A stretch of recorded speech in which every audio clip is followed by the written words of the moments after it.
इसके जो 4-5 साथी थे। हालांकि लगातार ताहिर हुसैन को लेकर फांसी की मांग की जा रही थी, लेकिन ये बड़ी खबर आपको बता रहे हैं कि ताहिर हुसैन को अब उम्र कैद की सजा सुना दी गई है। अंकित शर्मा मर्डर केस में ताहिर हुसैन को उम्र कैद की सजा सुनाई गई। तो ये इस वक्त की बड़ी खबर, ताहिर हुसैन को उम्र कैद की सजा सुना दी गई। अंकित मर्डर केस से जुड़ा बड़ा मामला, इसी मामले में ताहिर हुसैन को यह सजा हुई।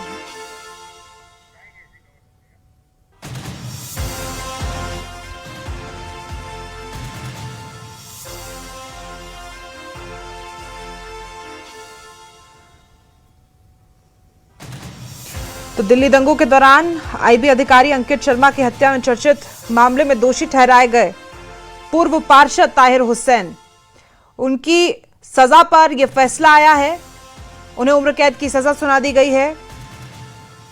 एक बार फिर से आपको बता देते हैं, साल 2020 में जिस तरीके से दिल्ली में दंगे हुए थे, उसी दौरान आईबी यानी कि इंटेलिजेंस ब्यूरो अधिकारी अंकित शर्मा की हत्याकांड के चर्चित मामले में कड़कड़डूमा कोर्ट ने पूर्व एमसीडी पार्षद ताहिर हुसैन को हत्या समेत कई गंभीर आरोपों में दोषी ठहराया था और आज अदालत में उसकी सजा का ऐलान हुआ। ताहिर हुसैन को उम्र कैद की सजा सुना दी गई। इस मामले में करीब 6 साल तक सुनवाई चली है और गवाहों के बयान, फॉरेंसिक रिपोर्ट और दूसरे सबूतों पर भी विचार किया गया। उसी के बाद से ताहिर हुसैन को दोषी करार किया गया था। साथ ही बता दें आपको कि 3-4 और संगी साथी इसमें संलिप्त पाए गए थे। तमाम आरोपियों के लिए फांसी की सजा की मांग की जा रही थी, लेकिन ये बड़ी खबर इस वक्त सामने आई है कि ताहिर हुसैन को उम्र कैद की सजा सुना दी गई है।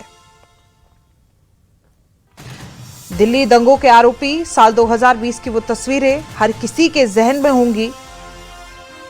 आईबी अधिकारी अंकित शर्मा की हत्या का ताहिर हुसैन पर आरोप था। इसी मामले में कड़कड़डूमा कोर्ट ने पूर्व एमसीडी पार्षद ताहिर हुसैन को हत्या समेत कई गंभीर आरोपों में दोषी ठहराया था और अब ये फैसला सामने आया है, ताहिर हुसैन को उम्र कैद की सजा सुना दी गई है। आज ही अदालत में उनकी सजा को लेकर सुनवाई हुई और आज ही ताहिर हुसैन को उम्र कैद की सजा सुनाई गई। ताहिर समेत सभी 5 दोषियों को उम्र कैद की सजा सुनाई गई है। हालांकि लगातार मांग चल रही थी कि ताहिर हुसैन के जितने भी साथी हैं, उन तमाम साथियों को और ताहिर हुसैन को फांसी की सजा होनी चाहिए, लेकिन कोर्ट का फैसला सामने आया। ताहिर हुसैन और उसके तमाम साथियों को उम्र कैद की सजा सुना दी गई। दिल्ली दंगों के दौरान ये जिस तरीके से हालात वहां बने थे, आईबी अधिकारी अंकित शर्मा की हत्या की गई थी, निर्मम हत्या की गई थी और उस मामले में 6 साल तक कोर्ट में सुनवाई चली है। 6 साल के बाद आखिरकार ये फैसला सामने आया। ताहिर हुसैन जो कि पूर्व एमसीडी पार्षद हैं, इन्हें उम्र कैद की सजा सुना दी गई है। ना सिर्फ ताहिर हुसैन को बल्कि उनके साथ के 5 आरोपियों को भी ये उम्र कैद की सजा सुनाई गई है।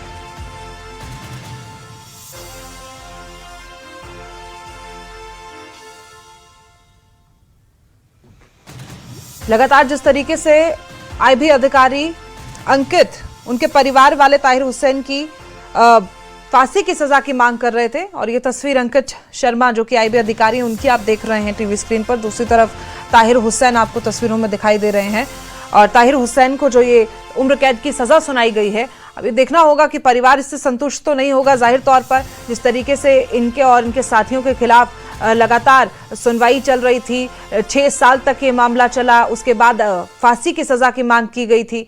इसी मामले में अब ये बड़ा फैसला सामने आया है। आज सुनवाई होनी थी और सुनवाई के दौरान ताहिर हुसैन को उम्र कैद की सजा सुना दी गई है।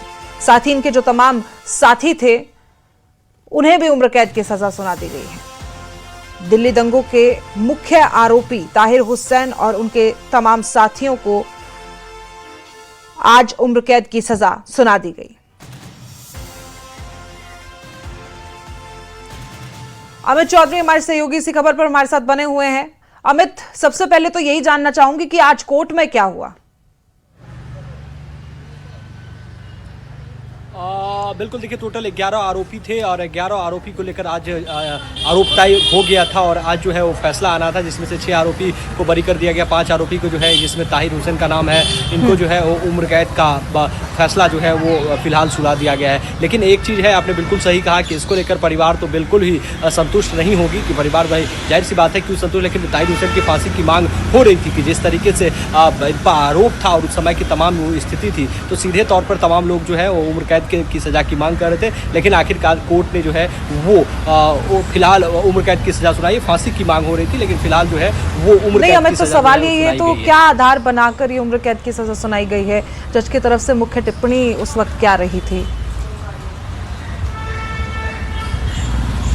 देखिए 13 जुलाई का जो वक्त था, अभी जो डिटेल पूरा आ रहा है उसके मुताबिक देखिए 13 जुलाई को ताहिर हुसैन, नाजिम कासिम, अनस और अनस को जवाबदेह हत्या, अपहरण, दंगा,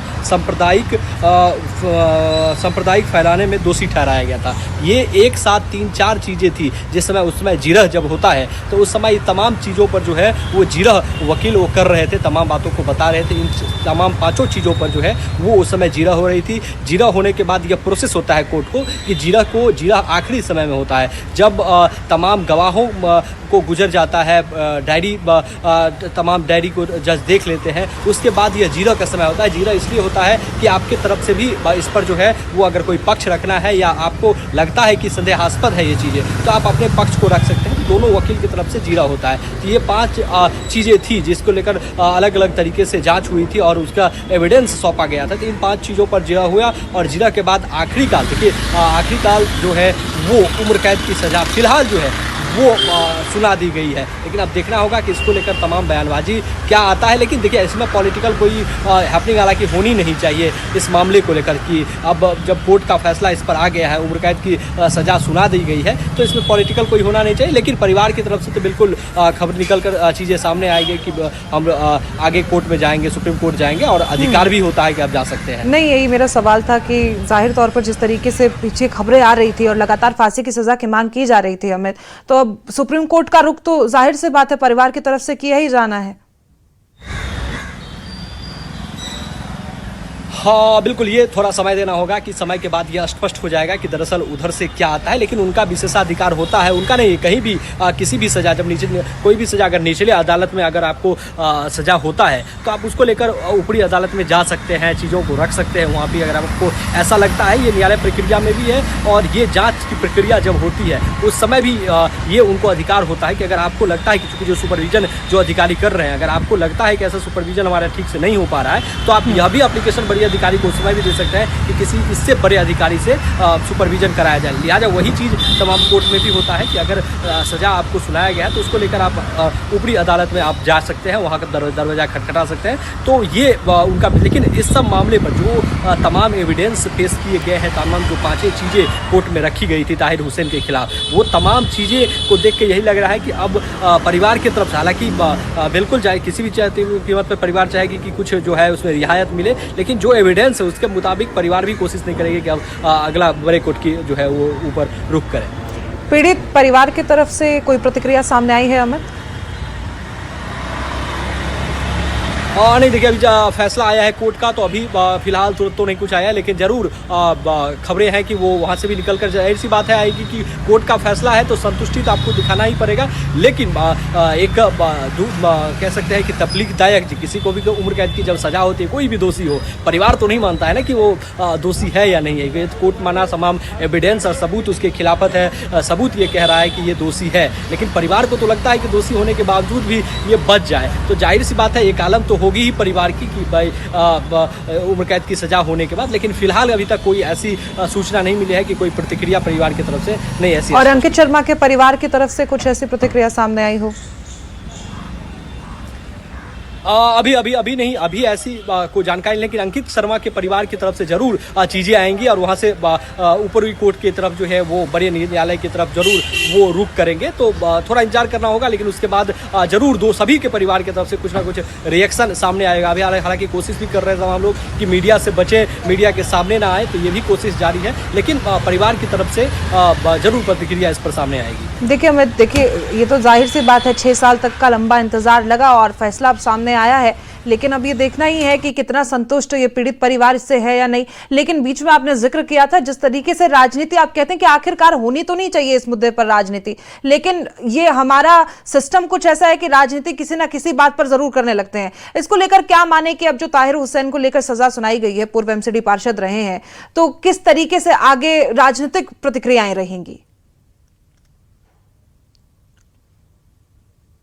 क्या उसके मुताबिक बताऊं तो देखिए, इसमें से सभी पार्टी जो है, जो भी पार्टियां होंगी वो तो पल्ला पहले झाड़ लेगी कि हमें अधिक कोई लेना देना इस चीज़ से है नहीं। हमने तो इन पर अगर ऐसा है तो हमने इस पर कार्रवाई करके तमाम चीज़ों को हटा दिया था पार्टी से, तो ये पार्टी तो पल्ला झाड़ेगी ही। चूँकि मामला ऐसा है, चूँकि देखिए आपने दंगा भड़काने का आप पर आरोप है, आपने सिद्ध हो गया है अब कि आपने दंगा को भड़काया, तो उस समय की स्थिति आपको ही देखी होंगी कि किस तरीके से वहाँ पर भयावह स्थिति थी। पुलिस को जद्दोजहद करना पड़ता था हर एक समय, हर एक परिस्थिति, हर समय लॉ एंड ऑर्डर को लेकर एक चिंता बनी रहती थी दिल्ली पुलिस की कि कब क्या स्थिति वहाँ पर बदल जाए, क्या कब हो जाए। और आपने देखा कि जो भयावह रूप दंगा ने लिया था, हालांकि अब तो इन पर आरोप तय हो चुका है कि इन्होंने दंगा भड़काने का काम किया, तो आप समझिए, खुद अंदाजा लगाइए कि उस समय जब दंगा भड़का था तो क्या भयावह उस समय का रूप जो है वो लिया था। तो लिहाजा पार्टी भी अब कोई समर्थन में नहीं उतरेगी कि जो भी पार्टी हो कि समर्थन में नहीं आएगी कि हाँ गलत हुआ या हम लोग ऊपरी अदालत की ओर जो है